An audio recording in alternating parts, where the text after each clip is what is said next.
A professora Varlúcia possui graduação em História pela Universidade Federal de Goiás, especialização em História do Brasil, com ênfase em História local, regional e nacional, também pela UFG, e mestrado em Educação pela PUC, Goiás.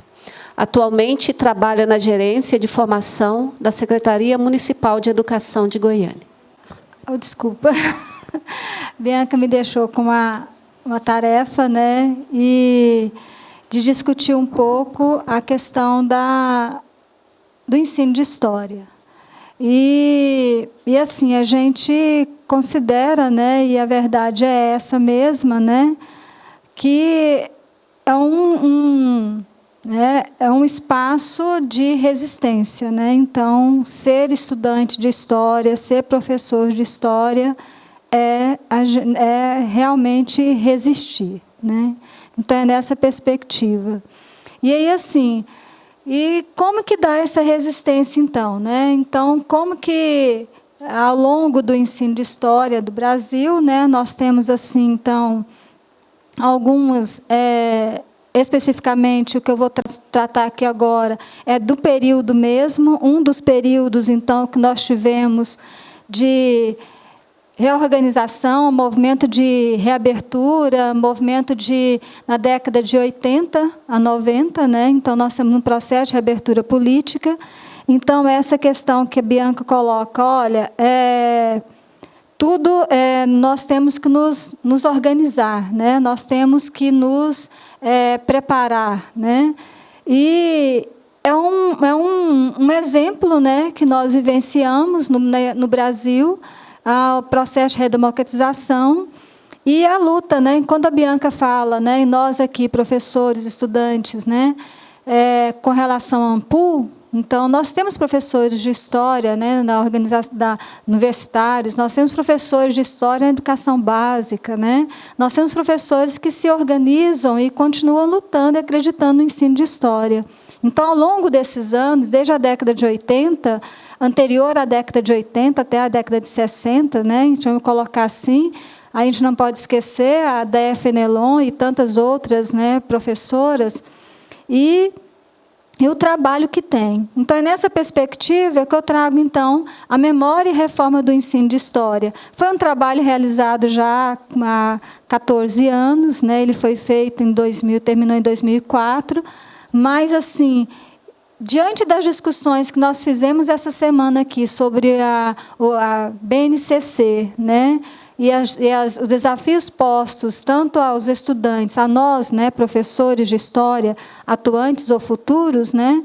Então é importante a gente retomar um pouco essa discussão e ver que a nossa luta ela é contínua, né? Ela é interminável. Então não tem neutralidade, né? Então nós temos que nos organizar e procurar mesmo saber de que lado nós vamos trabalhar. Bom, então o problema que foi uma pesquisa realizada, tá? O problema da pesquisa, então, era a discussão de um currículo do ensino de história. Então, havia, nesse momento de reabertura política, uma discussão a nível nacional, e assim foi o movimento educacional, de discussão dos currículos, né? dos currículos estaduais e municipais. E é nesse conjunto, né? nesse processo, é que se dá, então, a discussão da reforma do ensino de história aqui em Goiânia, goianiense. E a discussão era essa, né? Então, o problema era esse. Será que a reforma do ensino, né, de história goianiense possibilitou a construção de uma proposta regional para o ensino de história? Uma proposta, então, autêntica, regional, voltada para o ensino de história? Era essa a principal problemática. Então, objetivos da pesquisa, além dessa questão posta, né, era analisar, então, de que forma o ensino de história, né, a reforma do ensino de história deu voz, né, aos sujeitos, né, deu a relação da identidade regional no ensino de história, possibilitou, né, a identidade regional desse ensino, identificar e analisar como construíram os jogos de poder. Então, assim, nós temos, quando a gente fala em história, a gente fala em disputa de poder, né? Então, está presente. E por meio de qual referencial teórico, então, foi trabalhado, né? Então, nós utilizamos aqui, né, foi trabalhada a memória, e aí a memória das pessoas que vivenciaram esse processo de reforma. Então, tanto, né, na época eu era estudante da casa, da Faculdade de História, eu vivi como estudante aqui do curso de graduação, e essa memória, né, esse período que eu vivenciei como estudante aqui, observando, mais à distante, mas, assim, todo o processo também de, enquanto professora, né, posteriormente. Então, havia o quê? A discussão da memória em si, baseada em Halbach, né? Então, vem essa discussão, né, a memória. Então, vamos lá, o que Halbach coloca sobre a memória, né? A memória de uma sociedade se esgota lentamente sobre as bordas que assinalam seus limites, na medida em que seus membros individuais, sobretudo os mais velhos, apareçam ou se isolem. Então, a questão da memória, que ela vai se desaparecendo, né, a partir dessa discussão dos membros, né, das pessoas que vão se isolando, vão envelhecendo ou falecendo. E a questão da memória coletiva. Ela é coletiva quando você tem, né, a sua memória em intersecção com outras memórias, né? Então, aí a discussão da memória coletiva. E nessa perspectiva da memória coletiva é que nós foi trabalhado, então, grupos, né? Foram grupos de professores de história, pessoas que estavam na Secretaria Municipal de Educação trabalhando na reforma do ensino de história, e também assessoras, né, que trabalharam junto à professora Dalísia Doris, que era professora aqui da Faculdade de História, tá? Foi secretária municipal de Educação, e na gestão da Dalísia foi elaborada a primeira proposta político-pedagógica que a Secretaria Municipal de Educação tem na década de 83, nos anos de 83 a 86. E essa proposta é uma proposta voltada para o materialismo histórico dialético. E ela continua, a partir daí, então, o referencial trabalhado, ele persiste, né, ele vem se mantendo, sendo discutido, e as pessoas andam resistindo, buscando manter esse referencial teórico e as suas propostas. Bom, então, falar em memória é necessário, né, é necessário que as partes do período sobre a qual ela se estende sejam diferenciadas segundo um critério. Cada um desses grupos tem uma história, neles distinguimos imagens e semelhanças, então nós temos, né, foram pesquisados 5 grupos, e nesses grupos eles traziam as suas memórias, né? Então, 5 grupos em estudos possuem memórias semelhantes, que os configuram como grupo, não significando, porém, memória única, uma vez que esta é, ao mesmo tempo, plural e individual. Então, não há uma memória única, né, a essa discussão das memórias, e a partir daí da análise com a documentação. Então, a discussão, então, a delimitação do estudo, tá? Ela se dá, então, tem como limite de tempo a reforma do ensino de história, e de espaço os membros que participaram da reforma desse ensino, né? Então, aqui é a reformulação curricular. Aqui, novamente, os sujeitos, né? Então, foram 5 grupos pesquisados. Tá? A reconstituição das lembranças. Então, trabalhou-se com Halbach, pegando a discussão, as noções comuns que encontravam em cada grupo, né? Porque eles passam incessantemente desses para aqueles. Então, há uma reciprocidade. E a questão da discussão da pesquisa do tempo presente. Então, o tempo presente, porque até 30 anos, né, então há a discussão de que nós trabalhamos com o historiador do tempo presente. Então, a pesquisa, muitas das vezes, é questionado, né? Será que podemos fazer pesquisa no tempo presente? Então, ela faz parte do historiador de uma pesquisa também, né? E não só a discussão das concepções, né, do que acontece agora, mas é um ofício também do historiador. Então, o historiador do tempo presente é contemporâneo de seu objeto e, portanto, partilha com aqueles cuja história ele narra as mesmas categorias essenciais, as mesmas referências fundamentais, como a vida presente, as lembranças e as experiências. E foi isso, né? Eu vivi essas experiências na época. Bom, a investigação, então a história, né, a investigação traz como elemento de interação entre pesquisador e testemunha a vida contemporânea, intermediada pela memória dos depoentes. Então, foi nessa perspectiva, e aí, quais seriam as fontes, então, para trabalhar. Então, trabalhamos as fontes orais e a fonte escrita, né? A memória escrita. Então, utilizou-se esse procedimento, essa análise das fontes, e para isso, né, para esse trabalho com as fontes, utilizou-se como referência Garrido. Então, assim, sem fontes escritas que permitem estabelecer a distância entre o dito e o não dito, ou o que foi dito de forma diferente, não há verdadeira história oral. Então, a importância dos documentos escritos, para que a gente não fique preso só à memória, que muitas vezes ela também é recortada, limitada, né, assim, determinados sujeitos. E tem os esquecimentos também, que a gente não pode, né, esquecer com relação a isso, que a gente apaga, né, a memória ela também tem seus problemas. Bom, a metodologia, os dois registros, oral e escrito, produzem informações distintas, estando sua relevância na dependência, em última instância, de sua articulação no interior de uma teoria e do lugar que ocupe nesta. Então, aí nós temos. Agora eu fiz um recorte, trouxe algumas discussões com relação à pesquisa em si, da participação dos professores. Achei importante discutir a questão da participação, trouxe algumas questões, porque essa semana aqui, na discussão da BNCC, e agora mesmo a Bianca colocando a importância da participação, nós vemos assim, quando a professora Railma, né, e o professor Raimundo colocaram, olha, tem a questão da participação, né, tanto lá, né, como aqui. Então, a participação ela ocorreu, né? Então, assim, mas o que fez com que na Paraíba tivesse uma outra configuração, o que fez com que em Goiás fosse uma réplica, praticamente, o documento estadual da BNCC nacional. Então, o que é que distingue, né? Qual é essa discussão?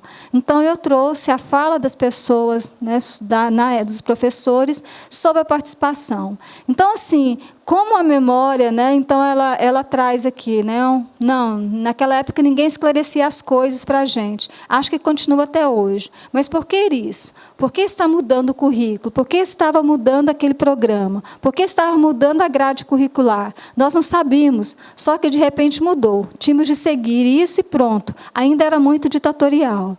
Mas aí, analisando os documentos nos dizem, olha, em janeiro havia capacitação, né? Então era convocação para os professores participarem. Havia também, de 2 em 2 meses, os encontros de formação. E os professores, né, foi eleito representantes para que participassem, né, durante a semana, durante o mês de encontros. Então, assim, mesmo com todas essas possibilidades, e ao final, na elaboração do documento, foi aprovado, foi feita uma reunião, uma capacitação geral para os professores aprovar o documento. Então, assim, mesmo com essas questões com relação aos documentos, as pessoas na memória, então muitos ainda não se viam representados. Nós não tínhamos, ou seja, as escolas não tinham aquela postura que tem hoje, liberar o professor para as reuniões. Era mais aquele regime de sala de aula. E só as mudanças acontecem, né? Então, você tinha, né, alguns representantes que participaram e muitos, né, não participaram. Então, mesmo que as discussões, ou as possibilidades, ou as dificuldades, a participação não foi geral. Então, há o quê? Foi por representatividade, né? Bom, o foco no professor. Então, essa discussão, como nós vimos, ainda continua, né? Então, há discussão que hoje se coloca, a responsabilidade no professor, o foco é do professor. E aí, a secretaria, né, o grupo colocou de forma... Como que seria isso? Mesmo que pareça paradoxal, achamos que o pressuposto para a superação desses limites é exatamente o posicionamento do professor enquanto ser histórico, submetido à luta de classe presente em seu tempo e em seu espaço. É exatamente essa possibilidade de compreender o caráter das práticas anteriores de propor sua superação, atribuindo ao professor um caráter abstrato, etéreo, supraclassista, atemporal, nos levará à retomada de uma conduta positivista, descritiva e laudatória. Então, assim, era importante o posicionamento do professor contra o quê? Com relação ao reducionismo, com relação ao não compromisso mesmo das discussões, do estudo, com relação mesmo a muitas das vezes o professor, né, ele fazia vamos colocar o que hoje se discute, entre aspas, né, que é colocado pela Escola Sem Partido, como se não tivesse discussão do ensino em si, mas como se fosse um palanque. Então, assim, essas discussões, para a superação desses limites, desses problemas, a secretaria, o grupo coloca, olha, o posicionamento do professor. Ele tem que pensar enquanto ser histórico, submetido à luta de classes, né? Então, pensar sobre isso, que não há neutralidade, em nenhum momento há neutralidade, né? E ele tem que pensar o quê? Como, então, promover o ensino que promova a autonomia desses estudantes, não só a sua, mas também dos estudantes. O conhecimento. Então, havia uma definição, um recorte, uma defesa sobre o saber científico, será tanto mais acessível quanto mais considerar todo ser humano como capaz de pensar seu próprio mundo, sua própria realidade. Isso não se fará se começarmos por ignorar essa realidade, que qualquer um escolarizado, alfabetizado ou não, criança ou adulto, homem ou mulher, é capaz de compreender. Então, havia, né, então, a defesa do conhecimento, né, e esse conhecimento que não fosse um conhecimento elitizado. Então, assim, nós percebemos que essa discussão do ensino de história, essa reformulação, né, do currículo da década de 80 e 90, ela ainda está presente, ela se faz presente, né, como resistência e como no momento em que hoje, né, é novamente pautado uma reforma ou uma BNCC que não diz que não é um currículo, mas você tem atrelada, fechada a formação de professores, você tem um PNLD, né, livros didáticos, e você tem uma avaliação. Então, como é você então, não ter um currículo pela BNCC? Então, essa discussão do ensino de história, ela vem, né, aí num período de retomada, de reabertura. Então, a ciência é um patrimônio da humanidade, torná-la propriedade coletiva de fato é a tarefa fundamental de quem educa. O acesso à ciência é um direito de todo cidadão. Isso é um pressuposto para a democracia. E aí nós temos, né, o compromisso com a democracia. E é novamente o nosso convite, né, o convite feito aos professores. Desenvolver em sala de aula uma atitude democrática não é o mesmo que fazer o discurso combativo do professor. É, sim, fortalecer dados que criem condições para que o indivíduo seja capaz de pensar a realidade histórica em questão e, então, se posicionar. Não é fazer palanque, né? Então, é você, então, fornecer dados, criar condições de estudo, tá? Para que o aluno possa pensar, né, e se posicionar. Então, assim, as discussões com relação, né, com relação ao currículo. Não se pretende enclausurar o aluno em seu universo próximo. Aí nós temos a discussão, hoje, novamente, na BNCC, dos círculos colocados como círculos concêntricos, né? Aqui nós vemos a discussão do mais próximo, mas, ao mesmo tempo, não ficar conformado em seu currículo mais próximo. Seu espaço está inserido nas relações sociais mais amplas que organizam o país e o capitalismo enquanto sistema hegemônico, historicamente. Então, a perspectiva não era de centralizar nos círculos concêntricos, porque havia uma discussão maior, né, com relação às organizações, né, às relações sociais mais amplas. Bom, o ensino de história, qual que era a tarefa, então? É contribuir para que as pessoas pensem, estabeleçam relações, façam comparações, façam opções. Se pretende homens e mulheres que intervenham na realidade, não se pode limitá-los ao fato, ao hoje, porque o que se quer é exatamente a superação do hoje como vivemos. Ninguém propõe o novo sem pensá-lo. Então, é importante, necessário, né, o pensamento, a reflexão, para a gente poder fazer a transformação.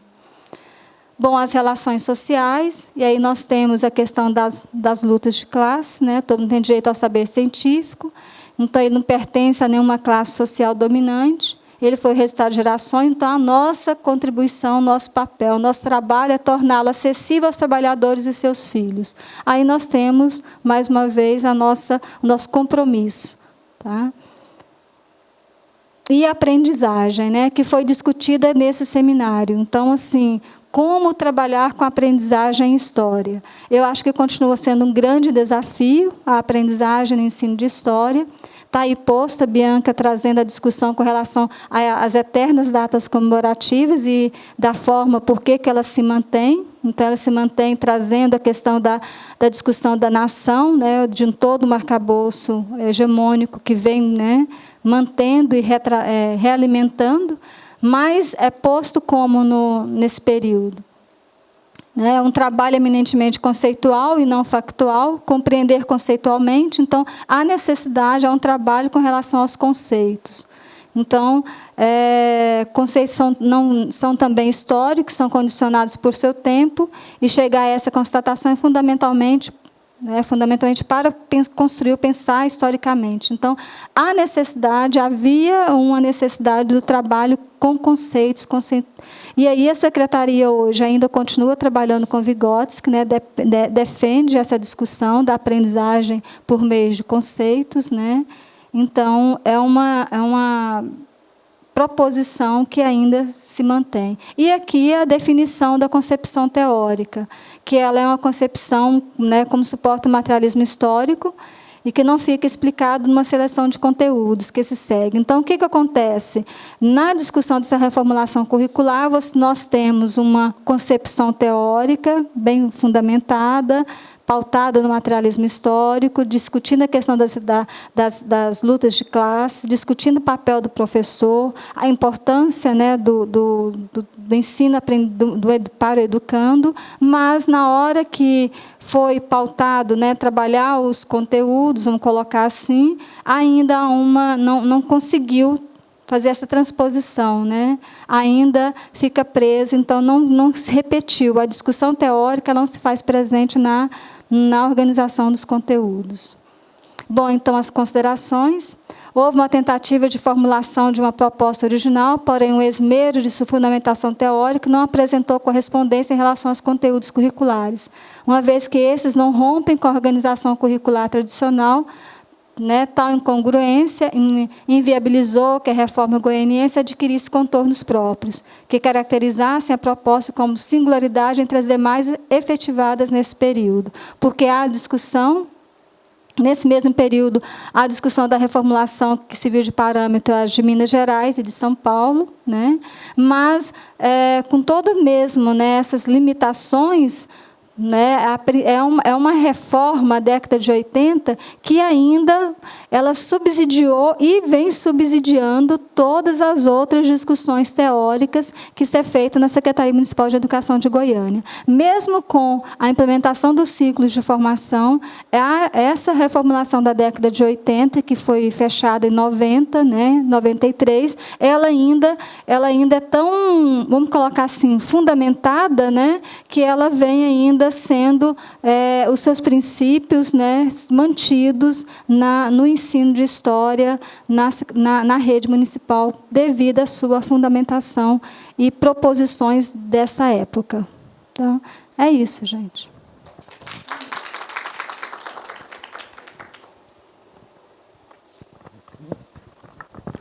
Obrigada, professora Varlúcia. Então, agora é o momento, se alguém quiser fazer alguma pergunta, vamos aproveitar a oportunidade né, nós estamos com 3 professoras discutindo questões tão importantes.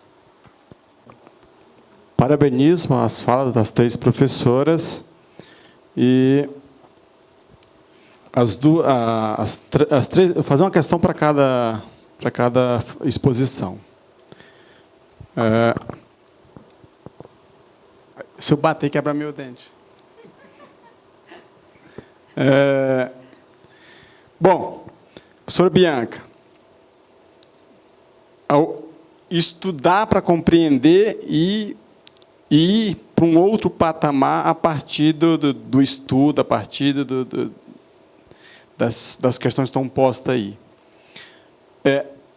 Hoje, tomando, sobretudo, a perspectiva política, a narrativa política contemporânea aí, que está desembocando direto na história, ou no mundo da história, nós, os profissionais, no sentido da palavra mesmo, da história, estamos, não só nós, eu acho que tem um grupo aí que está perdendo a narrativa, mas nós estamos perdendo mesmo a guerra da narrativa, dessa narrativa da nação, ou de uma outra possibilidade de compreensão da nação. Pensando que...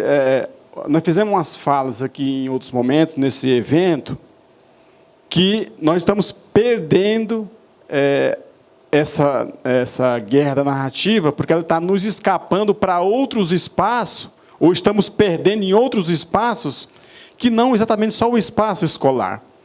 Nós estamos perdendo também no espaço escolar, porque o espaço escolar no campo da história está sendo muito atingido também, e vai continuar sendo. As promessas são bastante contundentes de que nós seremos vigiados mesmo 24 horas. Mas tem uma outra história, que alguns chamam da história pública, de domínio, como é que é? O uso público da história, que tem impactado não só essa história para além dos muros da escola, mas também a própria história que a gente ensina, que a gente faz, que a gente tem trabalhado. Então, o que nós vamos fazer para parar de vazar água dentro do nosso métier e algum nível lá fora também nesse uso público da história? Quer dizer, a gente tem dois frontes de batalha aí. O próprio fronte aqui, que é o nosso mesmo salva-pão, e esse uso público aí. Eu dei o exemplo de manhã, em outro momento, um youtuber aí que diz que é historiador, eventualmente trabalha conteúdo de natureza histórica, e ele tem uma inserção com aquele tipo de argumentação histórica, que não é ciência histórica, mas recorre a essa palavra que a gente chama de história, ou esse saber que a gente chama de história. E nós estamos vazando água como ciência. Bom, é isso para a senhora. Para a professora Helena. Helena mesmo, isso. Agora confundi seu nome. Bom, o Brasil é um país... Nós somos velhinhos, temos 500 anos, mas somos jovens também. Então, a gente não tem... nós temos, evidentemente, patrimônios tombados pela Unesco e pelos Estados, pela própria União, mas não temos coisas velhas do Império Romano, não temos coisas velhas lá da Idade Média, lá dos Vikings, enfim. As coisas nossas são bem mais recentes. E a pergunta que eu coloco, patrimônio, é uma provocação mesmo para a senhora explanar um pouco mais, assim, não é só para... patrimônio, a gente consegue pensar patrimônio para além das marcações da Unesco, e como que a gente faz para tornar este patrimônio, para além da marcação do tombamento da Unesco, numa fonte ou num objeto singular, com diferencial para ensinar a história? Eu estou querendo dizer, o que mais a gente pode usar como patrimônio para ser um objeto singular para se ensinar a história, para além dos patrimônios da Unesco, ou lá das... Como é que chama lá, o espaço lá, que ela usou lá, descobriu lá? A Luia? A Tuia? A Tulha. Nós não temos a Tulha. Então...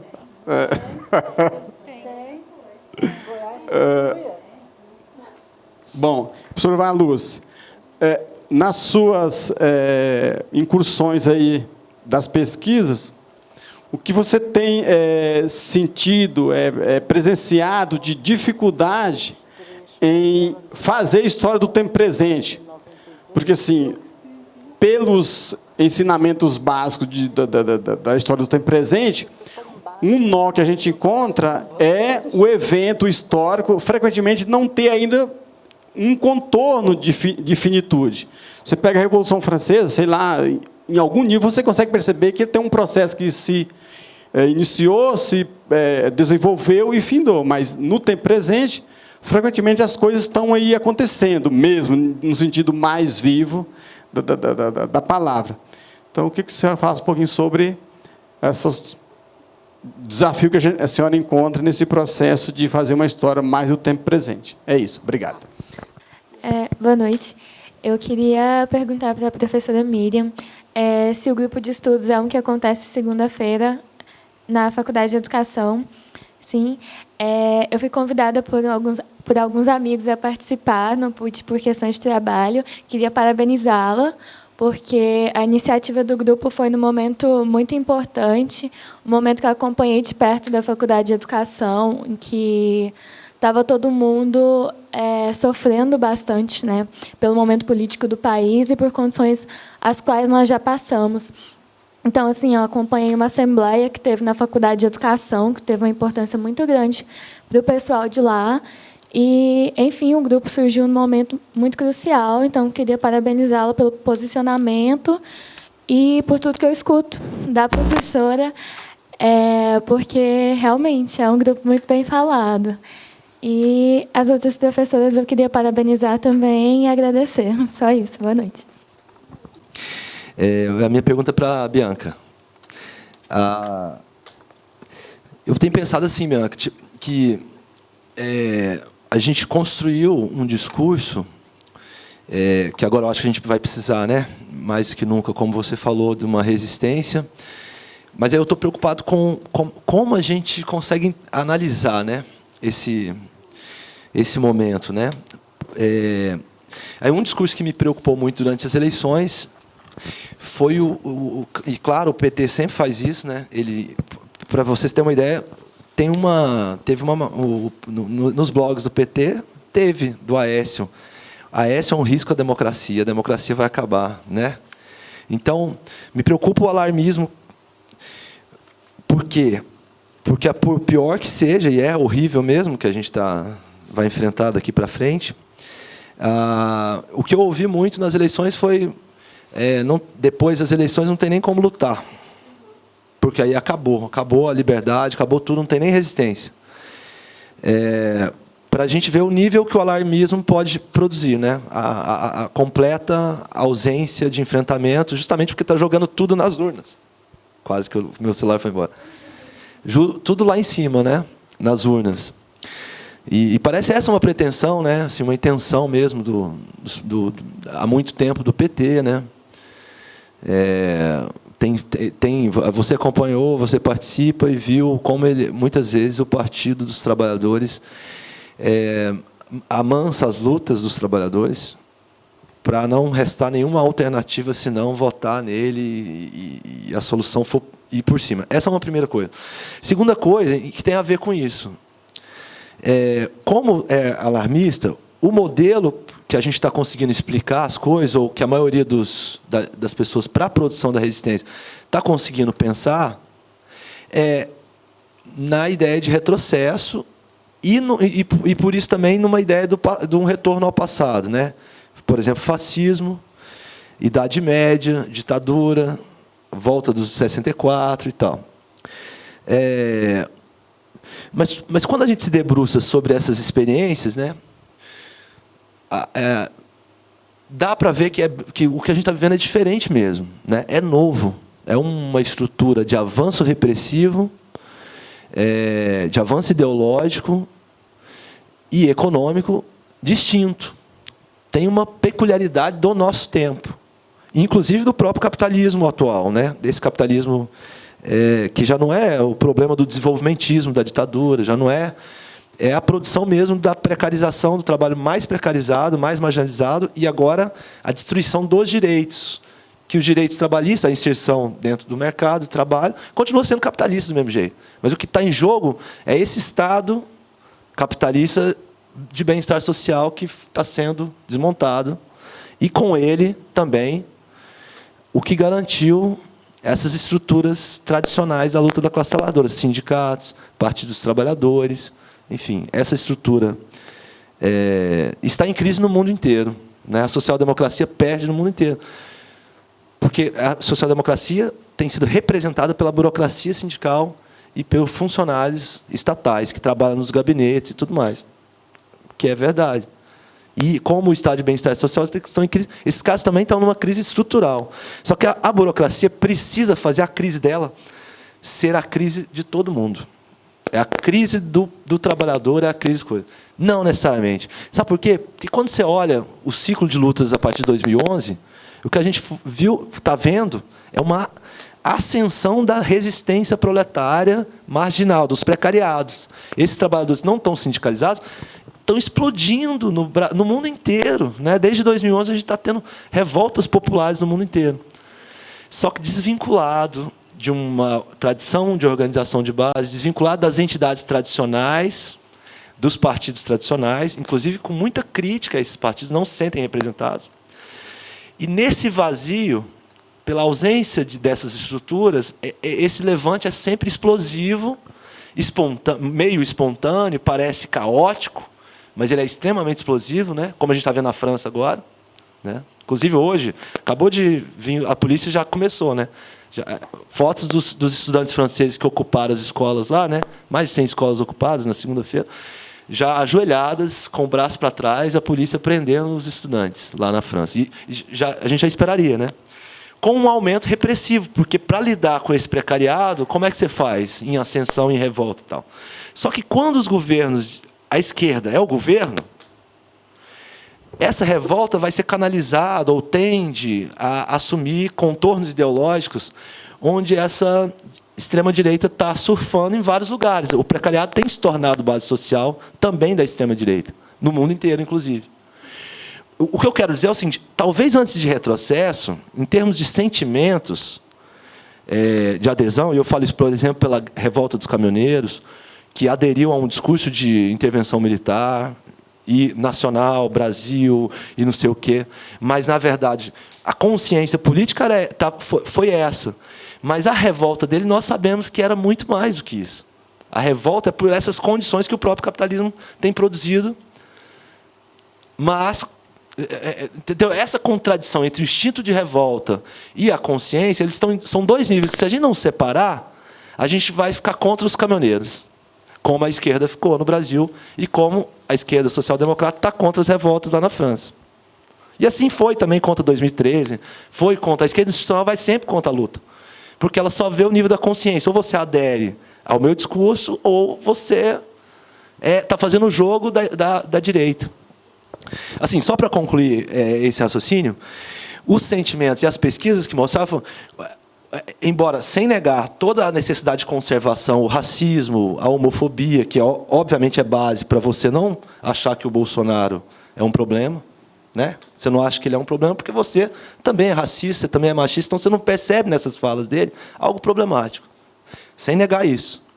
Mas essa insatisfação difusa que desde 2013 tem aparecido no Brasil, quem conseguiu cavalgar sobre ela, surfar sobre ela, foi ele. Tanto que as pesquisas mudança. Eu quero mudar. Longe de retornar para trás, eu quero outra coisa. É um protesto. Nós queiramos ou não, essas eleições foram um protesto. Tanto que o voto nulo foi, né, o maior da história da democracia brasileira, que é a negação da instituição, a crise da representação política. Só que quem consegue, veja, o povo está em crise contra as instituições, está querendo, né, nada nos serve, a esquerda apresenta como a defensora da ordem e das instituições. Democracia, amor, foi o discurso da esquerda. Vamos, nossa, gente, aí não. Só que o pessoal está com raiva, está querendo expressar. Eu queria, sabe, o que você acha disso, assim, para pensar essa memória que você discute, sabe, de toda essa tradição, dessa cultura nacional, enfim, até que ponto, sabe, quando os caminhoneiros pegam a bandeira do Brasil, não me parece igual os coxinhas na rua, sou brasileiro, ou no show, né? Eu queria que você discutisse isso, assim.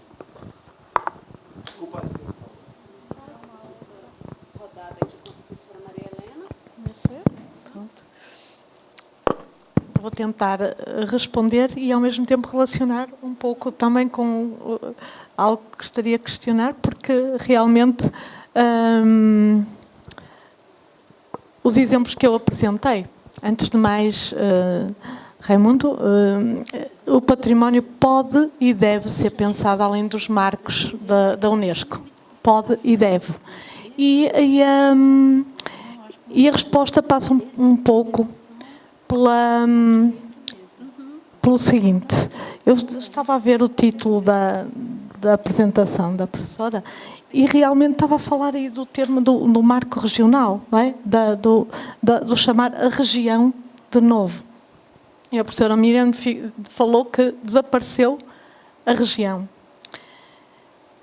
Ora bem, aquilo que eu procurei falar, embora usando exemplos de património local, essencialmente material, porque é a marca, o visível, mas há muito mais do que isso.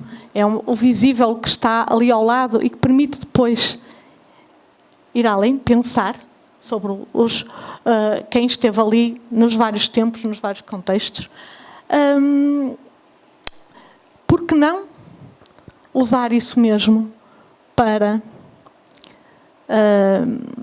abordar, parecer que se está a abordar o nacional, cumprir exatamente esse normativo, vamos chamar-lhe assim, mas no fundo dar voz ao local e ao regional.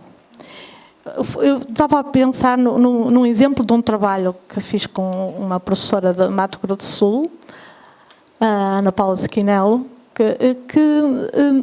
um trabalho que fez com os professores dela, procuraram analisar e refletir sobre pinturas rupestres. Lá está.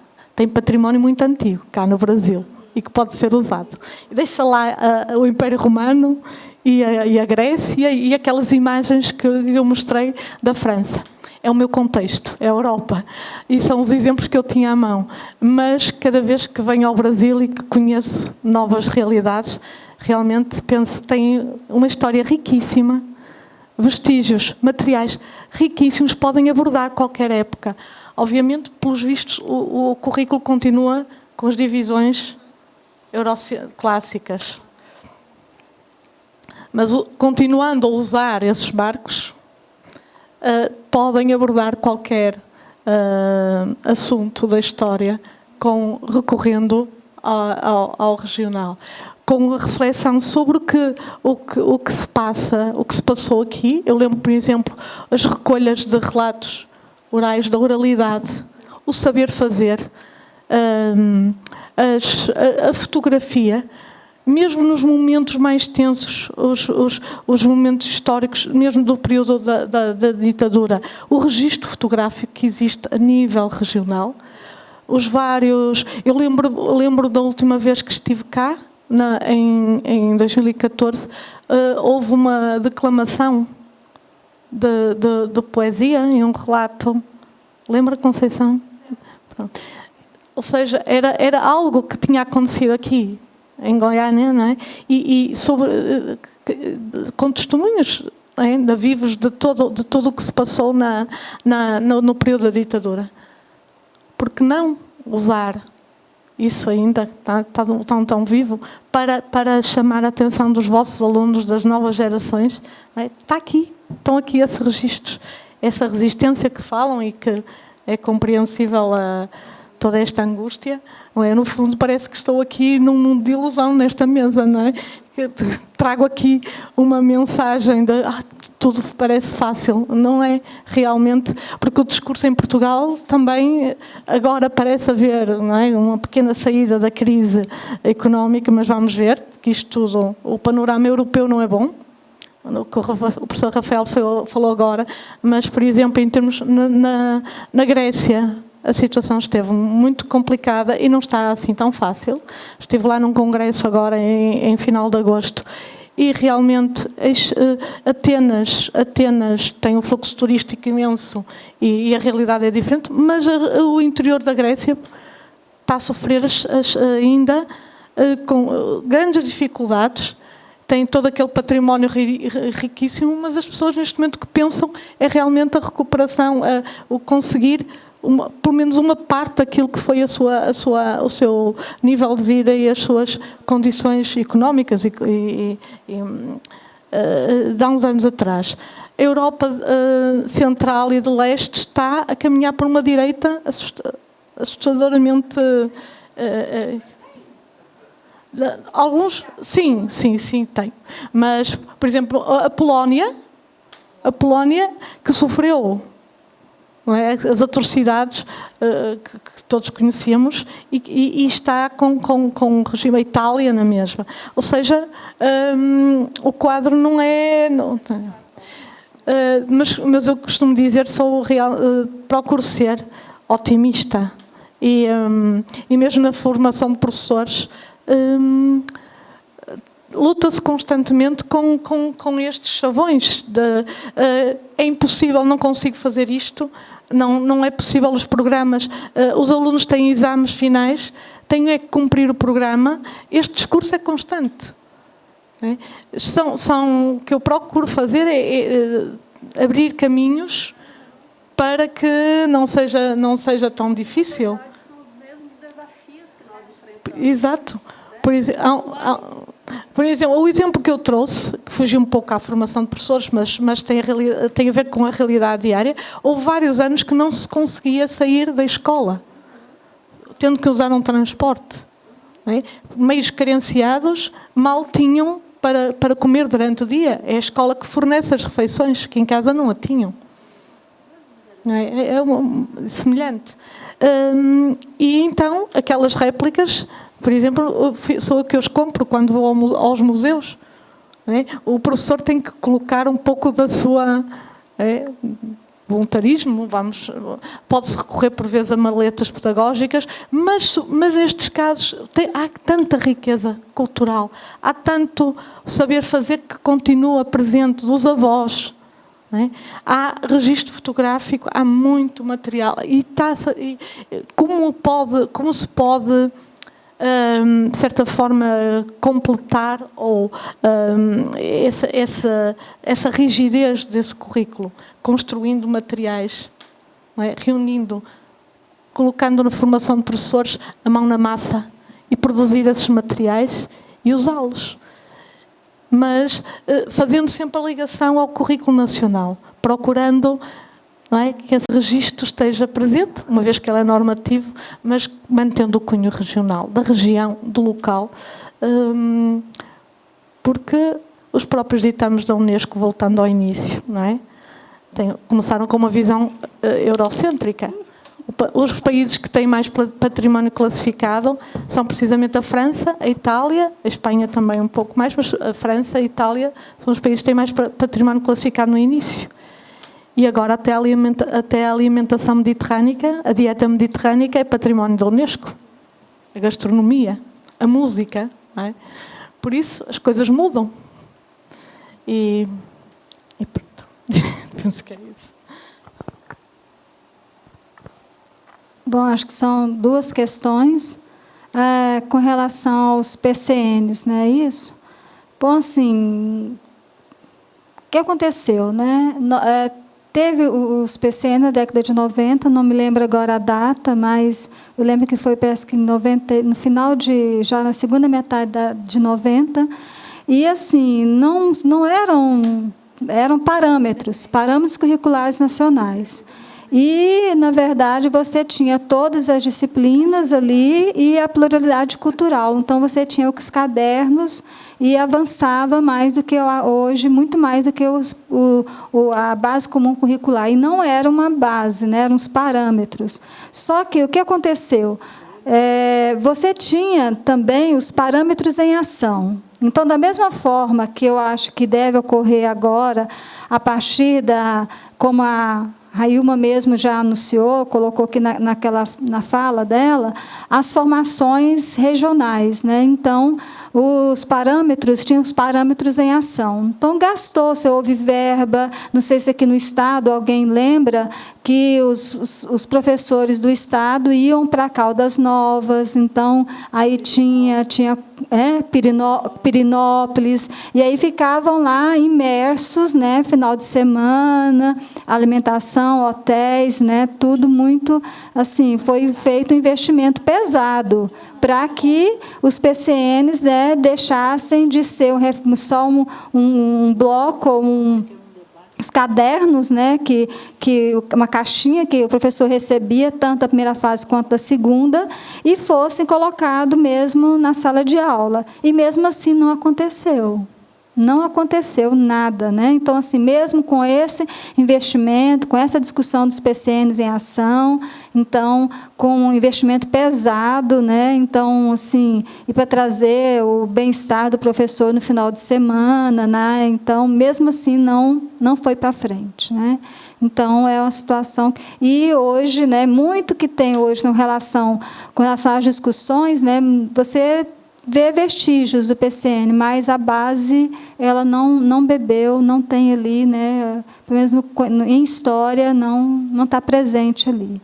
Bom, com relação à história do tempo presente, né, a pesquisa da história do tempo presente, é meio complicado, né, porque, assim, o que acontece?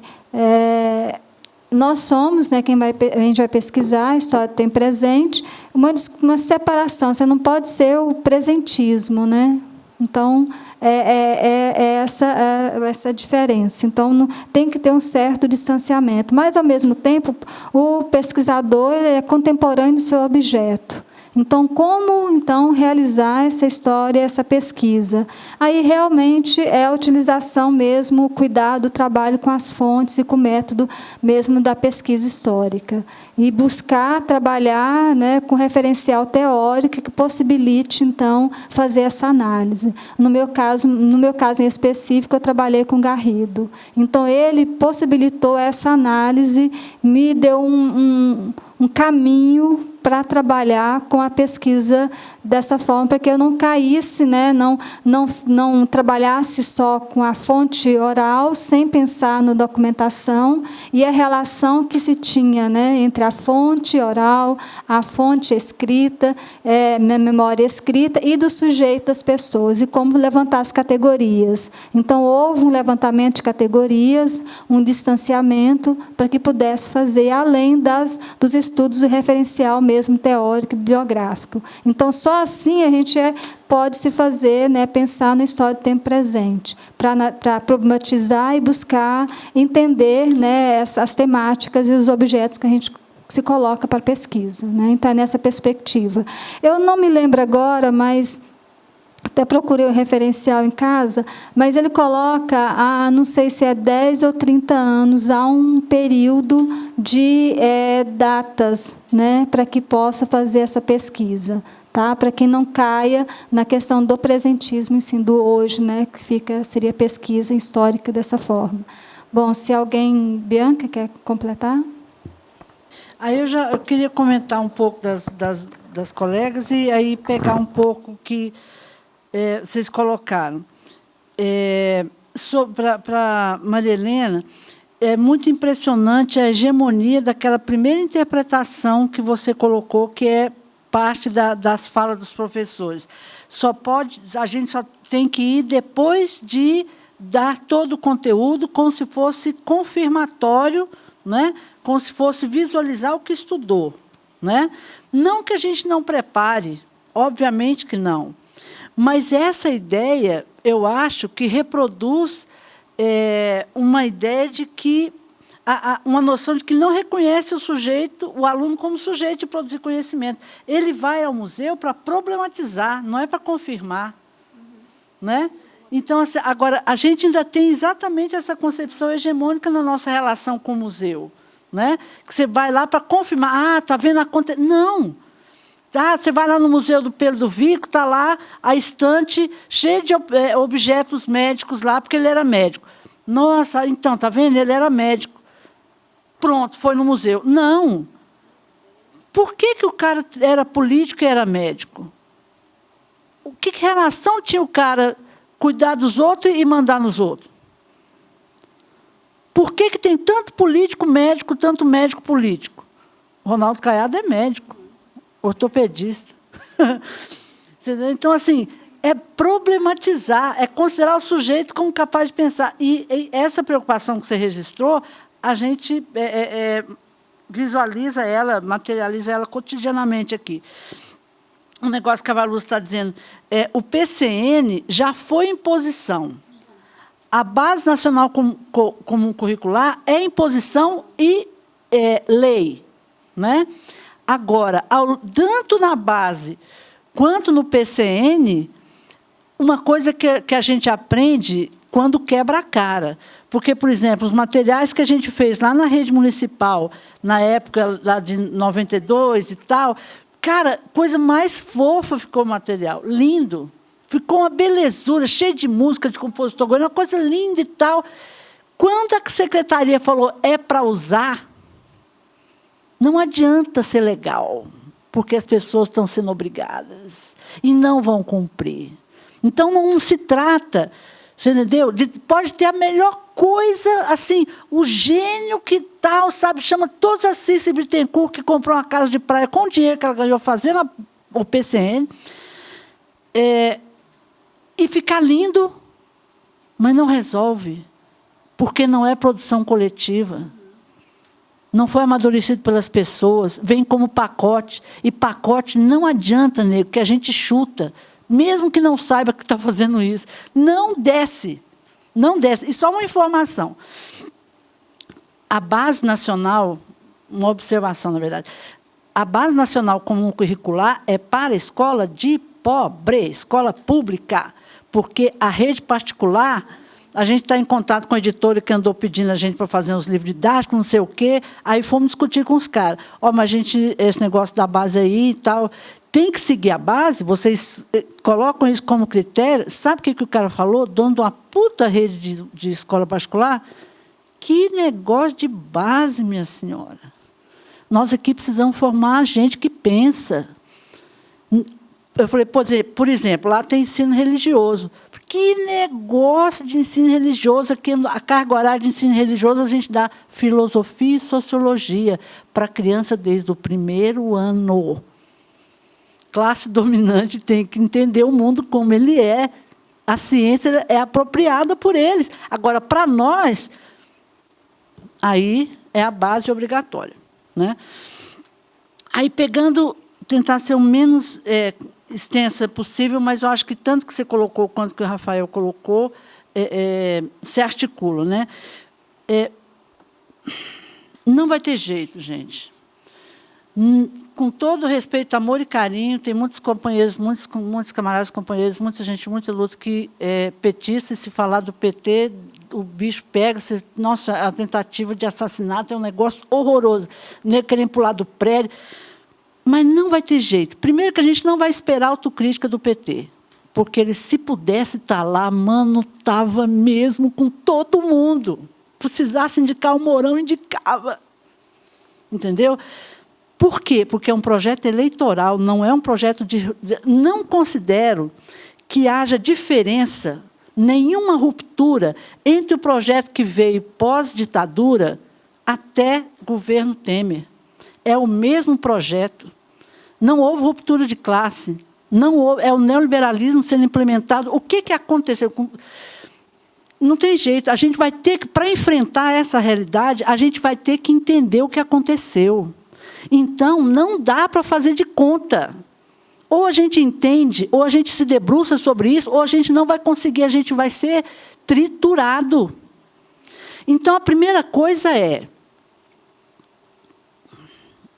Não tem esse papo de golpe, cara.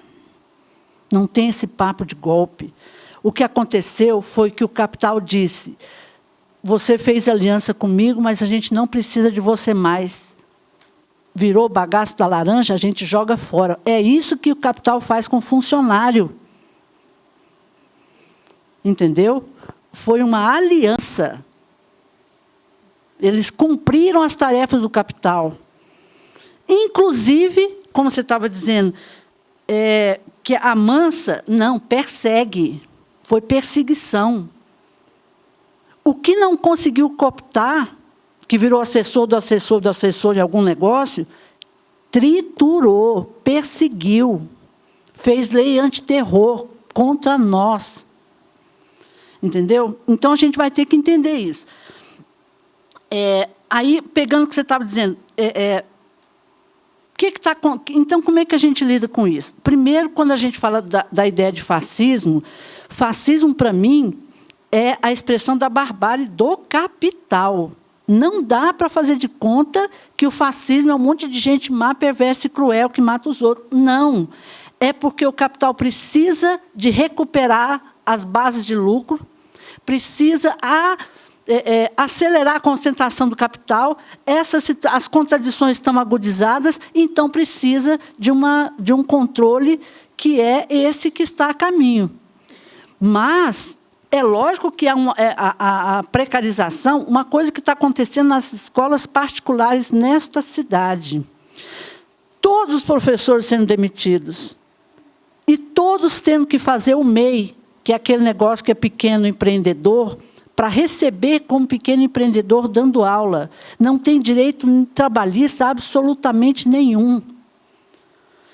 Isso só é possível reprimindo, né? Então, como você estava falando, está fazendo água, é luta política. O que acontece, assim, sem a gente superdimensionar isso, mas também tentando entender historicamente. Toda vez que o capital precisa construir mecanismos de controle da cabeça das pessoas, o primeiro lugar que eles mexem é na aula de história. Isso é histórico. E é isso que eles estão fazendo. Aí, a gente tem que lembrar que tem 30 anos que a gente está indo para as salas de aula discutindo texto com um por um. Sabe aquele negócio que você acha que não adianta nada, que a pessoa está vendo? Ninguém quer nada com nada, ninguém quer saber de nada, não. A gente fala. Funciona assim. Forma a cabeça pensante, sim. Esses caras fizeram a reforma da Base Nacional Comum Curricular, a reforma do ensino médio, e estão falando que vão fazer tudo por conta desses meninos que foram para a rua. É para parar de formar gente desse jeito, porque isso muda, sim, as pessoas. E isso é luta política. Entende? Então, assim, agora, como você estava dizendo, você estava dizendo, né, mas nós estamos perdendo.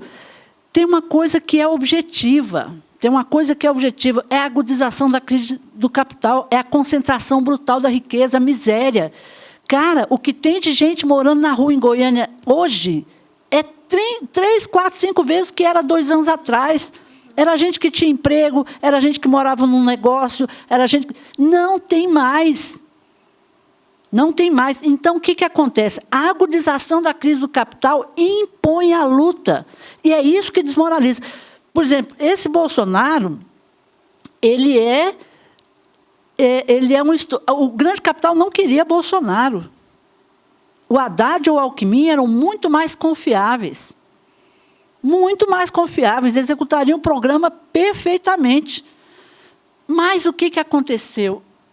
O discurso moral em relação à corrupção hegemonizou, não é? A base extrema-direita está lá no Bolsonaro, mas um monte de gente que votou no Bolsonaro falou, nossa senhora, meu Deus do céu, mas espera aí. Ai, espera aí, deixa eu pensar. Gente, espera aí, só um pouquinho. Não, ele vai melhor.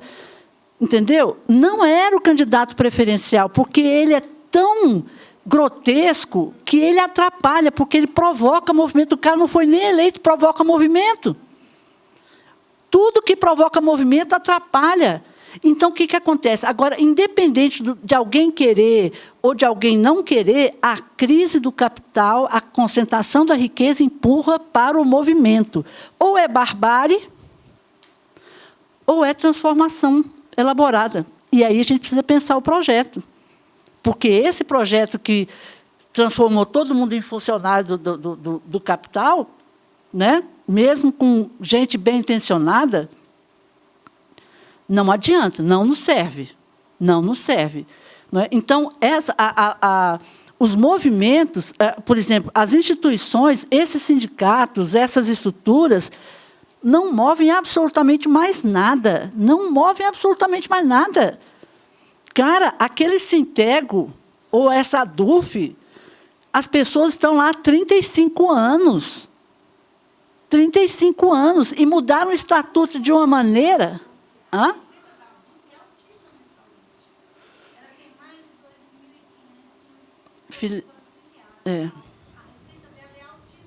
Mas tem que fazer baile, gente, um negócio assim, tão, sabe, de confraternizar as pessoas, é Natal. As pessoas não entendem que o amor toma os corações nessa época.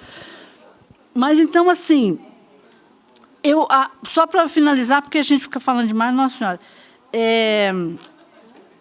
o alarmismo nos imobiliza, nos apavora, nos isola, a gente vai para debaixo da cama esperar passar. E eles vão achar a gente sozinho. Entendeu?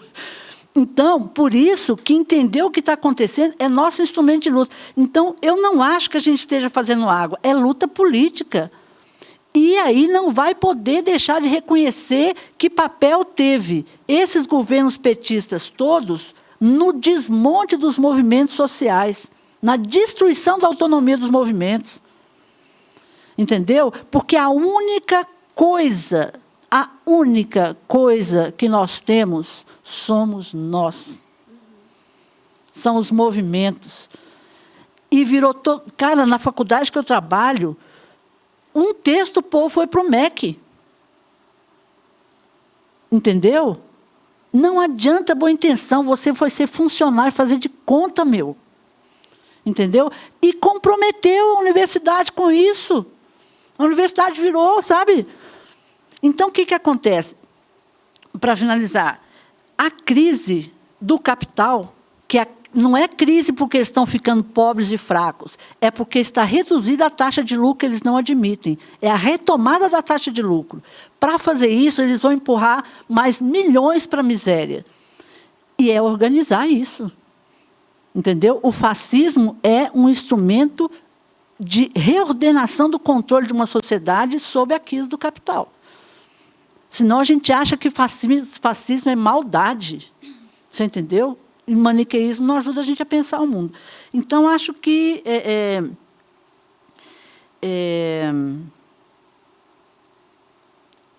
aí para a gente... O que a gente tem em relação à ideia de história, como você estava dizendo?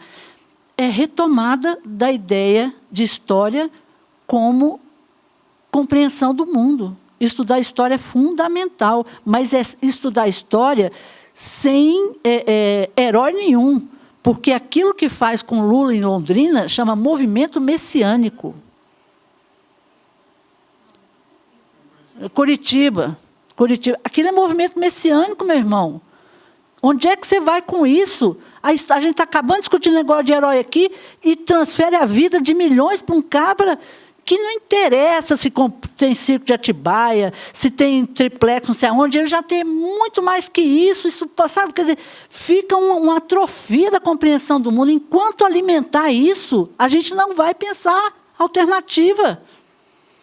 É preciso resgatar a autonomia dos movimentos, e isso só se faz compreendendo a lógica do capital. Primeiramente, eu gostaria de agradecer as professoras palestrantes da mesa nesta noite, agradecer a professora Sônia pela coordenação da mesa e dizer, no agradecimento, muito obrigada a vocês todas que se deslocaram das suas casas de Portugal até aqui e estiveram conosco nestes 3 dias aí de trabalhos intensos. Pena que os auditórios não estiveram cheios nos horários das mesas e conferências e por aí afora, né? Isso é uma pena os alunos se ausentarem de participar de debates, de discussões tão importantes nesse momento da história social, da história política e da história econômica do Brasil, e não só do Brasil, do mundo também, né?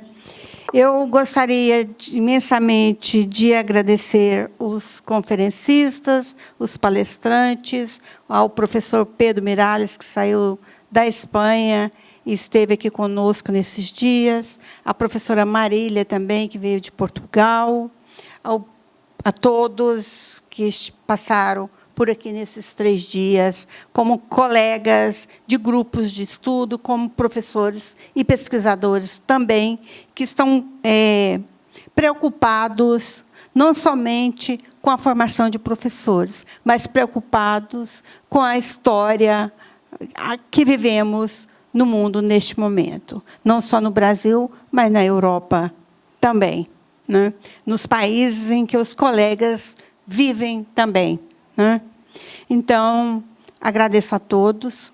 Agradeço também ao Augusto, que esteve conosco nesses 3 dias, de manhã, à tarde e à noite, e está sempre conosco nos eventos e tem feito um trabalho exemplar para a gente aqui na Faculdade de História. Muito obrigada, Augusto. Muito obrigado à equipe. Agradecendo ao Augusto, desculpa, gente. Agradeço também aos professores da área de ensino de História, aqui, digo, representados pela professora Sônia, não, porque não estão aqui neste momento, mas todos, ao Rafael, que está aqui, né?